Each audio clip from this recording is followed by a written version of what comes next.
కస్తూరి సుగంధం ఘుమఘుమలతో పల్లకీలో వెళ్లే నిడమర్తివారి సావిత్రి ఆ సరస్వతీదేవి ప్రతిరూపం అని ఆ ఊరి వాళ్ళందరూ ఎంతగానో నమ్మేవారు.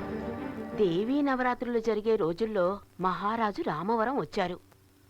గురుకులంలోని విద్యార్థులకు పరీక్షలు జరుగుతున్న సమయం అది. తర్వాత ఏం లేదే, నువ్వు లేచి వెళ్ళు ముందు. చెప్పండమ్మా, నేను వింటాను. ఇద్దరు గురువులు అటూ ఇటూ నిలబడి ప్రశ్నలు, పరీక్షలు, తెలివితేటల్లో శోధనలు. నిడమర్తివారి గురువుగారు కాస్త ముందున్నారు. ఆయనకి పేరు తెచ్చిందెవరు? సావిత్రి. తవ మాత పతివ్రత. మీ అమ్మ పతివ్రతేనా? కాదు. సావిత్రి, మీ అమ్మని నువ్వు అవమానిస్తున్నావు. నేను చెప్పింది నిజం. ఏ బ్రాహ్మణ స్త్రీ అయినా పెళ్ళయ్యాక 4వ రోజు భర్తని కలవడం మనూరి ఆచారం కదా? అవును. అయితే ఏంటి? తొలి రోజు తనని చంద్రునికి సమర్పించుకున్నట్టు ఊహించుకుంటుంది. 2వ రోజు గంధర్వుడికి, 3వ రోజు ప్రజాపతి అయిన అగ్నికి, ఆ తర్వాత 4వ రోజు మాత్రమే తాళి కట్టిన భర్త ఆమెని స్పర్శించడానికి మీరు అనుమతిస్తున్నారు. ఆ రోజే శోభన ముహూర్తం. మనూరి ఆచార ప్రకారం ఏ బ్రాహ్మణ భార్య పతివ్రత కాదు. చక్కని జ్ఞానం మన గురుకులం పరువు కాపాడతా. ఈ పరీక్ష ఇంతటితో ముగి. ఆగండి, మరో ప్రశ్న మిగిలింది. సావిత్రిని ఓడించగలిగితే నిడమర్తి గురువులు ఓడిపోతారని గద్వాల గురువులు అనుకున్నారు.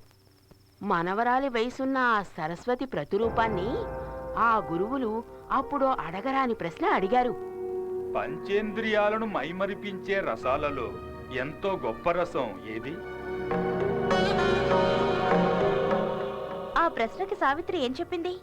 చెప్పలేదు. జవాబు గురువుగారి ముందు తాళపత్రం మీద రాసి చూపించింది. ఏమ్మా, సావిత్రి ఏమని రాసింది?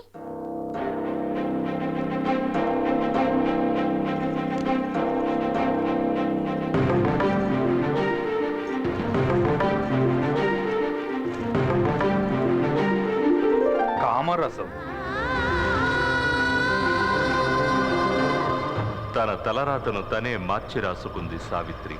భర్తనే ఎరగని ఆడపిల్ల కామరసం అని రాస్తే ఏం జరుగుతుంది? కన్యవైన నీకు అది ఎలా తెలుసని అడిగాడు గద్వాల గురువు. దీనంతటికీ సాక్షిగా ఉన్న మహారాజు సావిత్రిని కులం నుంచి వెలివేశాడు. అందువల్ల చివరికి కన్నతండ్రే ఆమెను ఇంట్లోంచి బయటికి గెంటేయాల్సి వచ్చింది. ఆ బాధ భరించలేక సావిత్రి తల్లి ఏట్లో దూకి మరణించింది.